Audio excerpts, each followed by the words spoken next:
This is Spiritual Reality Plainly Seen, the podcast that takes a look at spirituality in our lives and the world around us. Here's your host, Dr. Frank Kaufmann.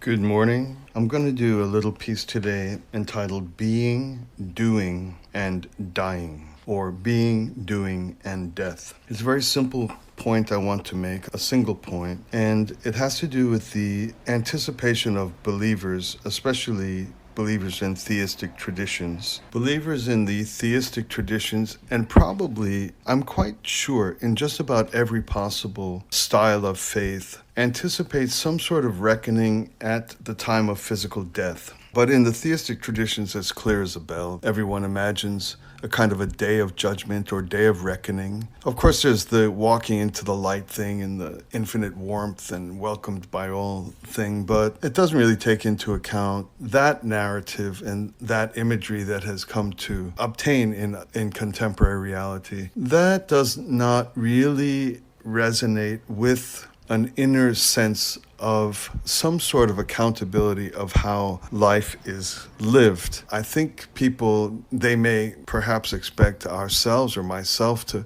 kind of walk into that warm light, and that's the reality of passing on, because those who have died and come back to life and report this experience. But I don't think people would like a serial pedophile, rapist, torturer type that's his destiny or her destiny. And so at least most people don't want heinous people to not have any accountability for life. And then if you get a little more sensitive and a little more enlightened than that, it's not too far of a step to imagine that I myself also must have some sort of reckoning for the good and bad in my life. And also there is a certain, what in fancy terms is called phenomenological, meaning direct experience or immediately known prior to us telling ourselves it. We just know it, we feel it, it's direct, it's immediate. And I believe that there's a certain direct knowledge that there is accountability for deeds. We feel it. It functions in day-to-day life as conscience. We know those acts which are soothing to the soul. We know those acts which seem to violate some sort of moral compass, even if it's not acquired or taught. We have certain guardrails or inner guidelines that aren't even taught, that we feel tell us what acts are proper and what acts are in violation of something sacred in some way, even the feelings of another person. I guess if people do something constantly enough, they become numb to the violence of their behavior, so that if you're used to yelling at your house help and you just do it all the time, it ceases to impinge on your conscience. But the first time you ever do something that is violent or disrespectful or undermines the dignity of another person, a cashier or a toll taker or someone you presume you'll never see again, and you offend them, you violate them, you harm them, you diminish them, you humiliate them, just out of unthinking greed and selfishness. Before it becomes habit, conscience urges against this type of behavior. So we do definitely have an inner intuition about the quality of behavior. And big picture, this inner intuition amasses itself in a large way in anticipation of some larger entire reckoning of the whole of life upon dying. People imagine that they're assigned to an everlasting life, or reincarnation. You're assigned to a level of incarnation that corresponds to the quality of the life that you've just lived. A whole life is the largest unit any individual has. Like we can look at a day and say, I did well that day or I did poorly that day. We can look at a week, a month, a year, a decade. That was a good decade for me. That was a bad decade for me. But the final largest single unit we have that we can look back on and assess is our whole life. And then in a similar way, we might look at an hour or an event or an evening out or how that week went, or it was a good month for me. It's the exact same thing that one does at the end of one's life. And you take stock, you reckon, you have a feeling for it. And this is what the end of life reckoning is. We're already familiar with it. We already do it. We do it at the end of a day. Today I'm going to vacuum the entire house, do all my laundry, and write 3 chapters of the book I'm working on. At the end of the day, all you've done is eat a bowl of cereal, a quart of ice cream, and watched 3 Netflix garbage crap. All you can do at the end of that day is say, it was a bad day. I had all these plans and I did 0 of it. In fact, I kind of went negative on the ledger. So that's all dying is. That's all reckoning is. It's not fancy metaphysics. We're already extremely familiar with what exactly happens upon dying. And then there's this big kind of frightening image that I've heard, or it's fairly popular.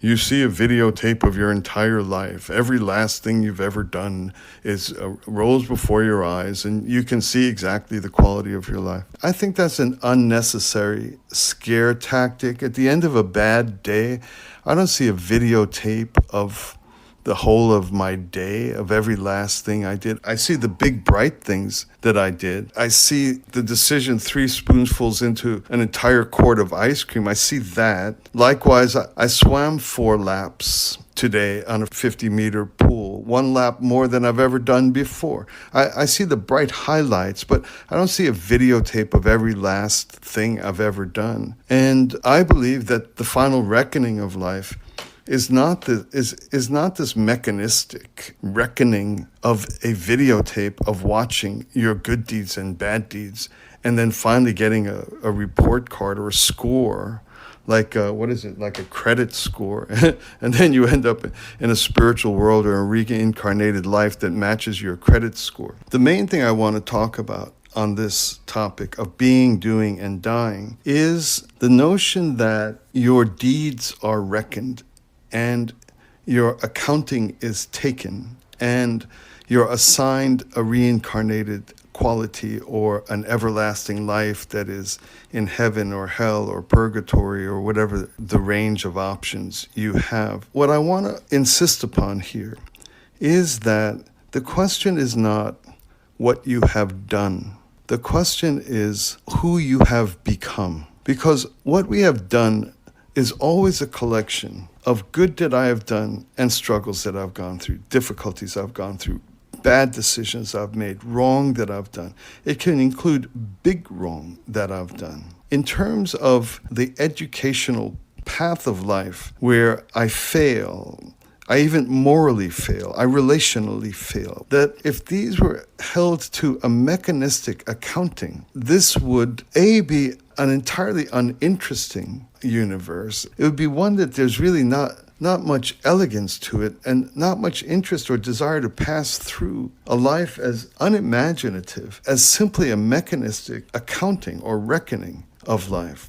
And here's an example I'd like to put forward. Say in a bad moment, I stole from a dear friend. I now have this person's possessions, and I've literally destroyed just about everything in my life. I've cursed myself by this act and by this deed.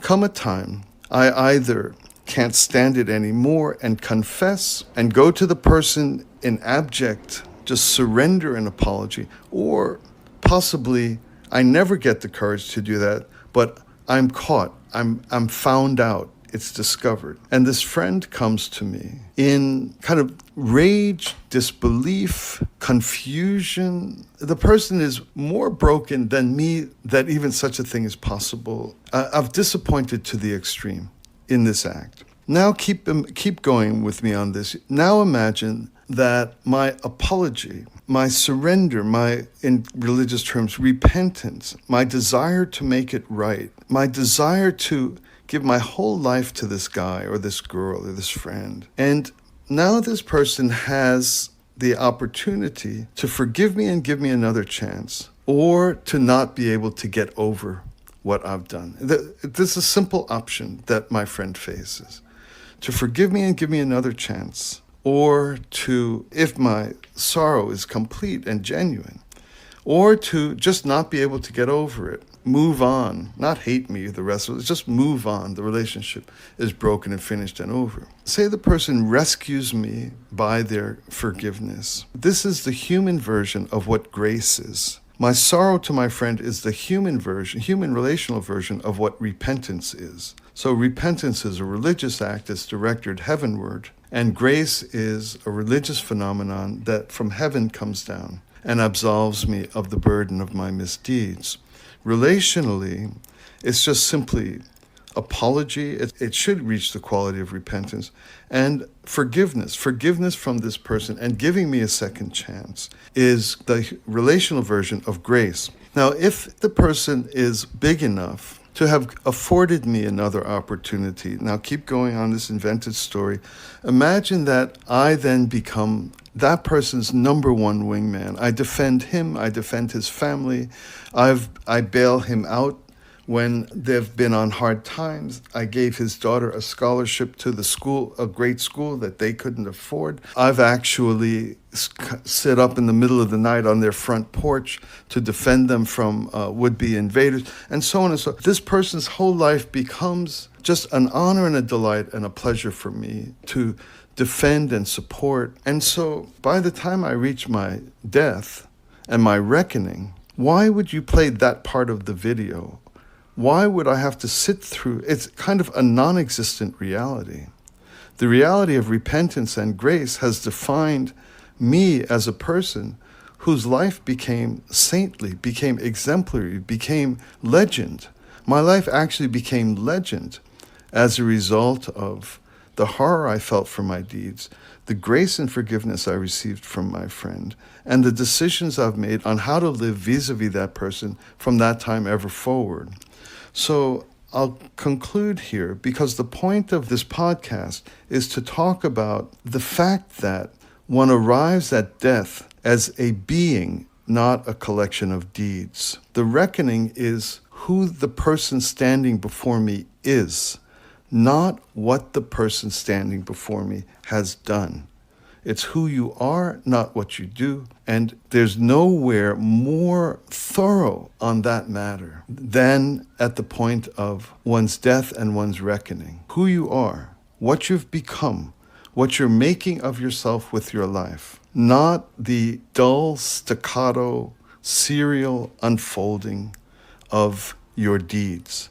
That's not the nature of meeting the close of that particular time length. It's neither the nature of ending a week, it's neither the nature of ending a decade, nor is it the nature of ending that time period, namely my whole life. It's the person.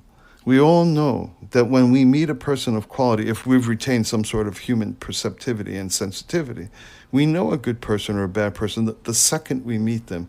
That's the reckoning at the time of death. All right, thanks a lot for listening. We'll talk again